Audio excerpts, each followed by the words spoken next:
Bienvenue et merci à toutes et à tous pour votre participation à ces webinaires professionnels proposés par le Salon du Livre et de la Presse Jeunesse en Seine-Saint-Denis.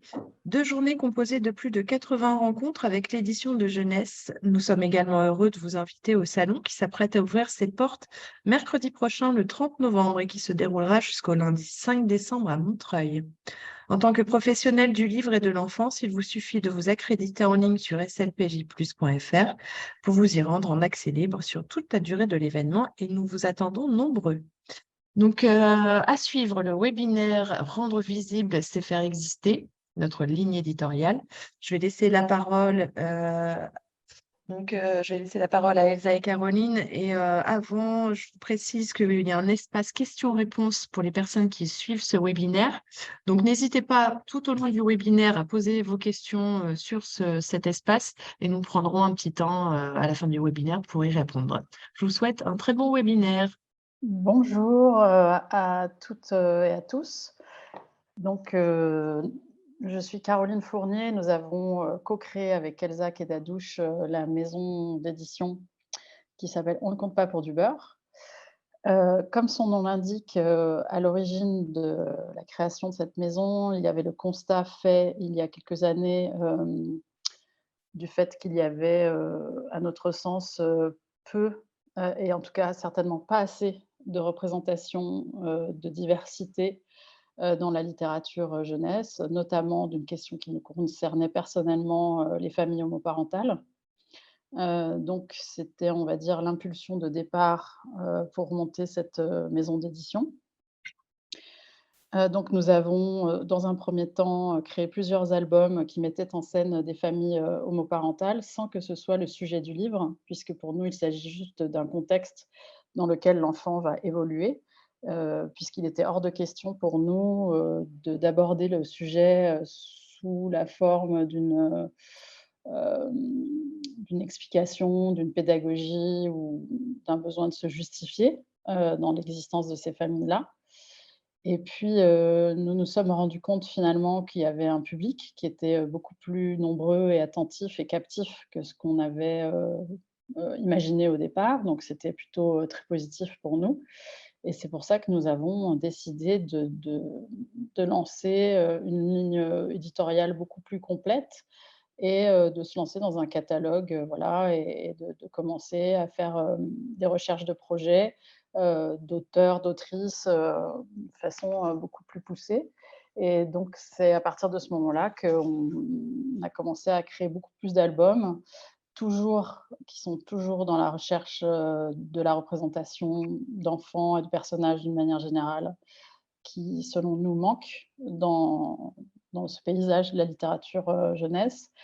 Donc, par exemple, nous avons ensuite, créé donc les 2 premières collections, c'était, la collection qui s'appelle Lila.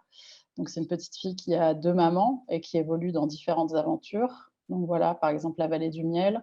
En fait, le sujet, c'est plutôt l'écologie et elle doit sauver, des abeilles, mais il se trouve qu'elle a 2 mamans. Il y avait aussi la collection, Ikenunk, voilà, par exemple avec celui-ci, pareil et différent, où ce sont 2 jumeaux qui ont 2 papas et le sujet, c'est plutôt les questions qui se posent donc c'est un regard, on va dire, un petit peu philosophique, hem, sur, là, en l'occurrence, l'égalité. Donc c'est des sujets qui sont très généraux, qui concernent absolument tous les enfants, mais dans un contexte, là, en l'occurrence, de famille, homoparentale.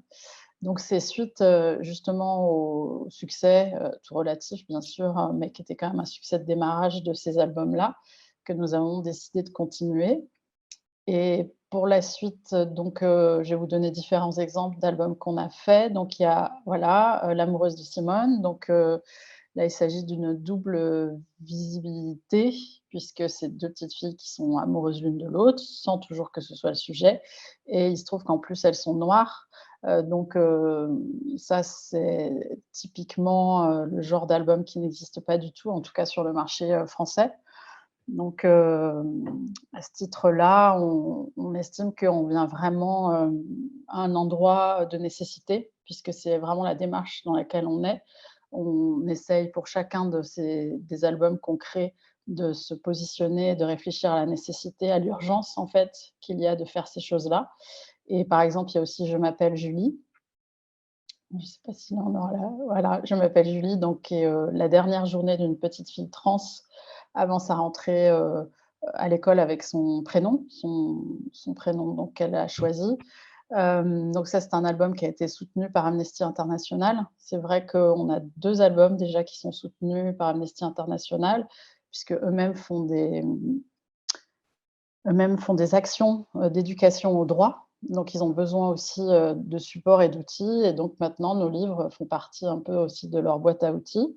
Donc il y a celui-là, Je m'appelle Julie et il y a, un album qui vient tout juste de sortir qui s'appelle Les plus beaux. Voilà. Et qui elle est aussi, qui est fait par la même illustratrice que L'amoureuse de Simone. Donc Les plus beaux, c'est 2 petits garçons qui sont amoureux l'un de l'autre et qui vivent une aventure, sur un petit canoë et il se trouve aussi que ces 2 petits garçons sont noirs.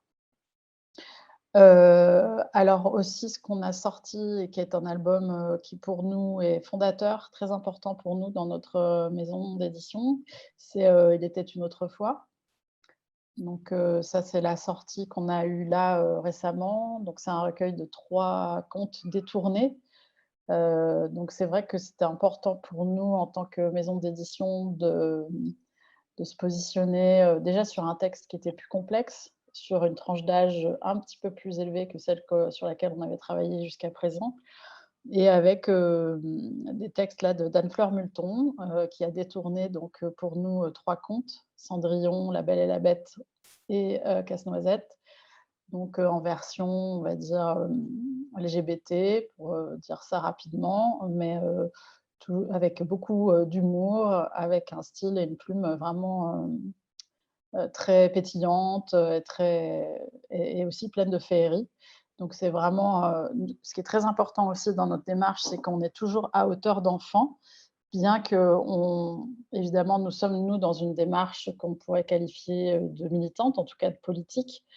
On s'attelle à ce que nos albums soient, eux, extrêmement, proches de l'enfance, proches des enfants, donc sans démonstration, avec beaucoup de douceur et de joie et de luminosité, quant à tous les sujets qu'on aborde et à la façon dont on les aborde. Puisque notre objectif, c'est évidemment que, les enfants, se sentent plus représentés dans la littérature jeunesse puisque, bah, c'est le titre aussi de ce webinaire, c'est représenter, visibiliser, c'est faire exister. Puisque si on n'est jamais représenté, eh bien, l'enfant peut considérer à ce titre-là qu'il n'existe juste tout simplement pas.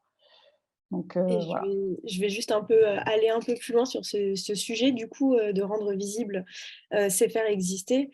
Donc, bah, ça paraît peut-être évident hein, pour certains, certaines sur la question de la littérature jeunesse, mais il y a un véritable enjeu dans la construction dès l'enfance par les livres et grâce aux livres. Et cette construction sociale, donc, elle passe évidemment par un phénomène double qui est à la fois le phénomène de la fenêtre sur l'autre, l'autre qui n'est pas moi, l'autre qui ne me ressemble pas, mais l'autre que je vais peut-être un jour rencontrer dans ma vie. Et c'est important que dans ce phénomène de fenêtre, un enfant puisse projeter l'idée que bah, tous ces personnages qu'on vient un peu de vous présenter, en fait, ce sont aussi des personnes qui existent dans la vie et que peut-être un jour, ils puissent être représentés, ils puissent se rencontrer et que cette rencontre ne se fasse pas avec une base d'inconnu égale je ne te reconnais pas, égale peut-être je te rejette, ce qui est le principe même et le fonctionnement même de la discrimination.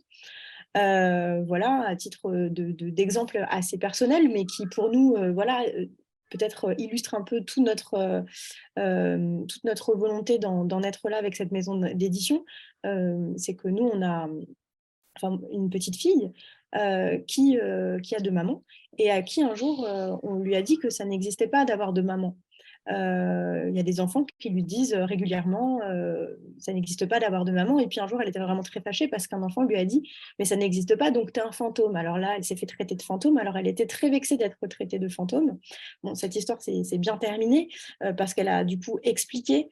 Mais voilà, moi, ce que je me suis dit en tant que maman, c'est mais en fait, cet enfant, s'il pense vraiment, il avait l'air vraiment sincèrement de penser que ça n'existait pas d'avoir une famille avec deux mamans, ça veut dire que cet enfant n'a jamais rencontré de maman, une famille avec deux mamans, et qui ne l'a pas rencontré ni dans la vie, et ni probablement du coup dans les livres ou dans les fictions plus largement. Pour nous, c'est un vrai problème. Et donc, c'est notre vraie nécessité, notre vraie, véritable urgence de créer des livres avec cet exemple-là. Donc ça, c'est vraiment la fonction fenêtre. Et puis sur la fonction miroir, évidemment que les enfants se construisent en ayant besoin de se reconnaître dans les livres, de se reconnaître eux, reconnaître leurs parents, reconnaître leurs proches et reconnaître, voilà. Et cette reconnaissance-là, c'est aussi une validation de tu as le droit d'exister. C'est une véritable violence que de ne jamais pouvoir être représenté dans un livre, que de ne jamais pouvoir exister. Voilà. Et ces phénomènes-là, évidemment que c'est la même chose. Je crois qu'aujourd'hui, en littérature jeunesse, on se rend bien compte de ces principes-là sur la question de la discrimination sexiste. Donc, sur le sexisme, c'est sans doute, ça commence à apparaître un peu plus clairement. C'est vrai qu'une petite fille qui ne s'est jamais vue dans un livre ou qui n'a jamais vu qu'on était il était possible de devenir, par exemple, pilote d'avion, cette petite fille-là, elle va avoir du mal à se projeter pour être plus tard, par exemple, pilote d'avion ou chef d'orchestre ou grande chef cuisinière, etc. Cette fonction voilà, miroir nécessaire pour pouvoir un jour peut-être se projeter et devenir qui on est ou qui on a envie d'être, c'est évidemment la fonction miroir que peuvent porter ces livres jeunesse. Et donc, voilà, c'est avec ce constat pour nous, Caroline et moi, de ces manques en littérature jeunesse qu'on a voulu avancer. Alors évidemment qu'il existe quelques livres qui représentent des personnages LGBT+, des familles homoparentales, mais si vous regardez bien, déjà il n'y en a pas beaucoup, et surtout c'est souvent le sujet. Donc vraiment notre ligne éditoriale, c'était vraiment très précisément que ça ne soit pas le sujet, parce que nous, dans nos vies concrètes de tous les jours, ça n'est pas tous les jours un sujet que d'être une femme lesbienne, que d'être une famille homoparentale, etc. Ça ne peut pas et ça ne doit pas être toujours un sujet ou un problème. Voilà. Donc c'est pour ça qu'on a créé ces livres dans cette direction. Oui, et pour compléter, donc, il nous a semblé en effet qu'il y avait un déséquilibre, assez incroyable entre l'offre, entre ce qui existait, sur le marché et puis, finalement, ce qui existe, la réalité, hein, sociologique tout simplement. À savoir qu'il y a de plus en plus de familles, homoparentales, d'une part, d'enfants aussi qui commencent à exprimer des différences et qui ont besoin, d'avoir plus que, 1 ou 2 livres, comme référence. Donc ça nous paraissait, vraiment urgent puisque c'est vrai que nous, quand notre fille était petite, finalement, on se retrouvait avec 2 livres, qui se battaient en duel et donc à ce titre-là, ça nous a paru vraiment, pas acceptable que, à notre époque, il y ait aussi peu de choses qui se fassent. Donc c'est vraiment toujours dans cette démarche d'urgence. Par ailleurs, je voulais quand même revenir aussi sur notre politique d'auteur et d'autrice puisque, évidemment, nous, on s'est lancé dans cette aventure avec Elsa en se disant que il y avait cette question politique, cette question de l'urgence, mais aussi, la question de la qualité. Pour nous, c'est là-dessus qu'on ne veut surtout pas, comment on dit? Donc à l'appel, Voilà, qu'on ne fera pas moi je trouve d'impasse plus le là-dessus. mot, ouais, et donc du coup, nous, de par nos métiers, puisqu'on vient toutes les 2 de milieux artistiques, ça nous paraissait essentiel que, plus que d'offrir, de la visibilité, il fallait qu'on offre de la qualité. Donc c'est pour ça qu'on est vraiment en recherche, en permanence de travailler avec, des auteurs, autrices, illustrateurs, illustratrices. On fait un gros travail de recherche pour avoir des univers, qui soient riches, qui soient singuliers, qui nous cohérents et du coup, c'est vrai que pour l'instant, on a beaucoup travaillé où c'est nous qui sommes à l'initiative du sujet, toujours parce qu'on remarque quelque chose qui manque et on va chercher une équipe, pour, créer et pour monter sur le sujet. Une équipe artistique, qu'on choisit vraiment en fonction de ses réelles compétences, voilà, comme par exemple Anne-Fleur Multon, Thomas Quiardet, qui c'était Tiffany Cooper ou enfin voilà, différentes personnes, dont on s'entoure et évidemment aussi plein d'illustrateurs et d'illustratrices vraiment très talentueux qu'on peut prendre à des moments de début de carrière. Je pense à Célia Housset, qui est un illustrateur de Strasbourg, qui commence sa carrière, mais qui est déjà quand même bien reconnu là-bas. Et pour nous, c'était aussi une immense joie de pouvoir accompagner ces talents, ces nouveaux talents. Alors, je précise aussi que, enfin, là, du coup, c'est vrai que ce que vient d'évoquer Caroline, ça pose la question de notre légitimité à être, en fait, à éditer, à être éditrice. C'est une question qu'on s'est posée, qu'on se pose encore. C'est une question, la légitimité qu'on se pose parce qu'effectivement, on est parti un peu bille en tête avec toute cette histoire de nécessité et que on n'est pas formé pour être éditrice. On n'a pas été, on n'a pas fait d'études d'éditrice, mais qu'on vient toutes les deux, en effet, de milieux artistiques différents, bien que ça ne soit pas ni pour l'une ni pour l'autre la littérature. Donc cette question de légitimité, elle se gagne, je crois, avec le temps, avec l'expérience. On ne va pas cacher qu'on est nouvelle et qu'on apprend et que par conséquent, on peut faire des erreurs et qu'on va progresser. C'est très transparent pour nous de le dire. Ce qui est transparent aussi, qui est intéressant, je crois, c'est de dire qu'on est bénévole dans cette maison d'édition. Donc évidemment que toutes les créatrices sont rémunérées, normalement avec des contrats normaux et des pourcentages très normaux, je crois. Mais nous, en revanche, en tant qu'éditrice, on ne se rémunère pas. Donc on est réellement bénévole. Donc notre engagement et le politique, du coup, il réside là-dedans. C'est pas une fin en soi et c'est pas, on pourrait avoir le projet de se développer. Ça va prendre du temps. On existe depuis 2020 et nos premiers livres donc sont sortis en août 2021, donc fin août 2021. On est à un peu plus d'un an du lancement dans les librairies du coup, de nos premiers livres. Et aujourd'hui, il y en a 9 qui existent dans les librairies et le 10e, etc. On est sur une production qu'on pense, qu'on imagine à peu près de 6 titres par an. Voilà, et donc avec le temps, puisque du coup, on est une très jeune maison d'édition, je crois qu'on peut grandir, voilà, sur cette question de légitimité. Oui et puis, par ailleurs, ce qui est intéressant aussi de constater, c'est qu'au départ, donc, c'est nous qui étions, très, à l'initiative, des projets, sur ce qui nous semblait important et puis on se rend compte que, avec le temps, de plus en plus des projets viennent à nous, des projets, de plus en plus, intéressants. Donc c'est très bien aussi pour nous de constater ça, de voir qu'on commence aussi à exister, dans l'esprit, d'auteurs et d'autrices, d'ailleurs même pour certains, assez connus et qu'on gagne petit à petit en confiance, en notoriété. Et ça, c'est aussi important pour nous puisque après, petit à petit, si tous les projets, si on arrive à créer notre catalogue, voilà, surtout à partir d'input et d'insights d'auteurs, c'est très bien, même si nous, on continuera à rechercher des sujets qui nous paraissent importants. Il y a aussi, euh, sur la légitimité, il faut aussi dire qu'on est soutenu et très très soutenu par la région Grand Est dans laquelle on est implanté.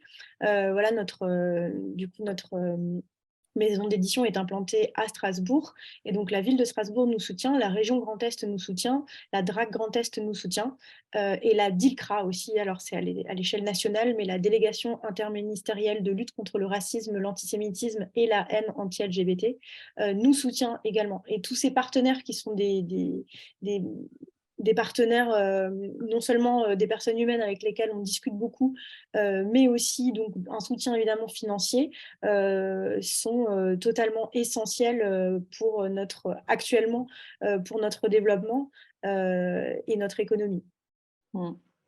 Et aussi, nous avons eu de la chance d'avoir une couverture presse, assez, importante pour une très jeune, maison, comme la nôtre et c'est vrai qu'on a été, assez relayé dans la presse. Donc pareil, ça pour nous, c'est très important puisque ça montre qu'il y a quand même, une place pour nous et puis aussi que, c'est le bon moment, de faire ce qu'on fait, de proposer ce qu'on propose et on sent que voilà, le public est prêt, le public est mature. Les libraires nous avons beaucoup de libraires qui nous soutiennent et qui nous accompagnent, qui sont très heureux de ce qu'on propose et qui sont toujours, enchantés et ravis de recevoir ce qu'on fait, d'accueillir une dédicace, donc ça, c'est aussi, vraiment très important pour nous, tout cet aspect de travail, de proximité avec les libraires. Voilà, il nous reste une dizaine de minutes. Alors, est-ce que à ce stade, vous avez des questions? Des questions? Mmh.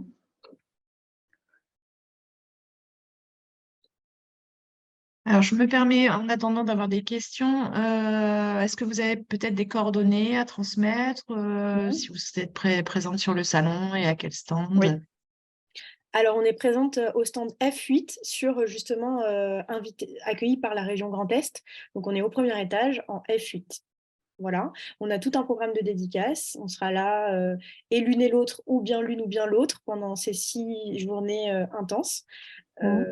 Voilà, Et notre site internet, c'est paspourdubeurre.com et on a aussi un compte Insta qui à est On ne compte suivre. pas pour du beurre, du Mmh. coup, et une page Facebook. Voilà, on est assez actifs sur les réseaux, notamment Insta, où on est assez, relayés et suivis, ce qui par un public assez jeune d'ailleurs Oui.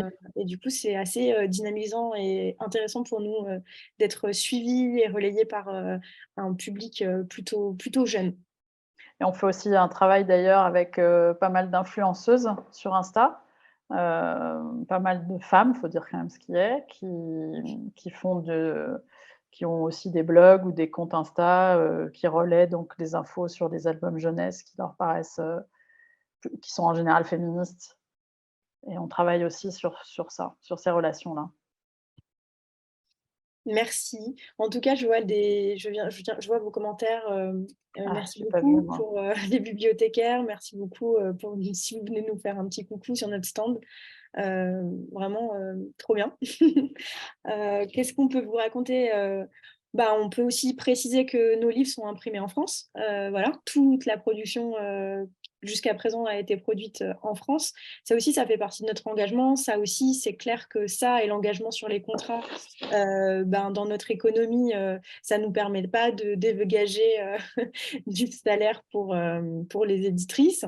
Mais bon, pour nous, personnellement, on ne cherche pas de salaire. Par contre, ce qu'on cherche à faire, si on arrive à se développer comme on le souhaite, c'est d'embaucher une personne, voilà, dans notre équipe, et de continuer, à diriger et driver en tant que bénévole.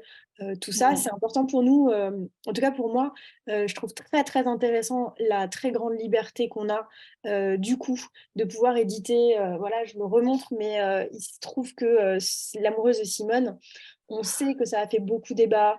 Il y a eu nos premiers haters, sur ce titre qui ont, voilà, sur les réseaux sociaux, qui se sont un peu déchaînés en étant très contre.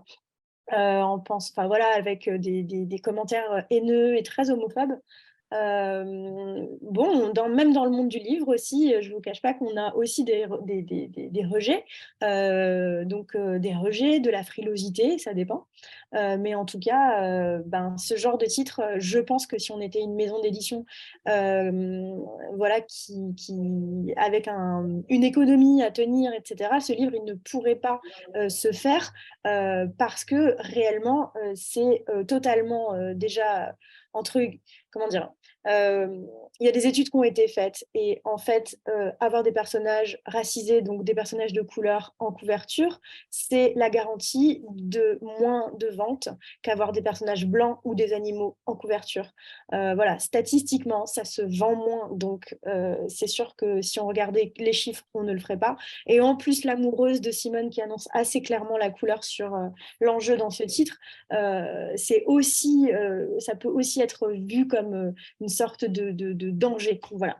Et puisqu'il y a des bibliothécaires, qui nous écoutent, apparemment, et puis aussi des libraires, etc., sachez qu'on travaille, on réfléchit à sortir à un moment donné aussi un outil, pour vous, pour en gros sur la question des bonnes pratiques et des réflexions sur comment parler de ces livres, parce qu'on sait que c'est pas évident.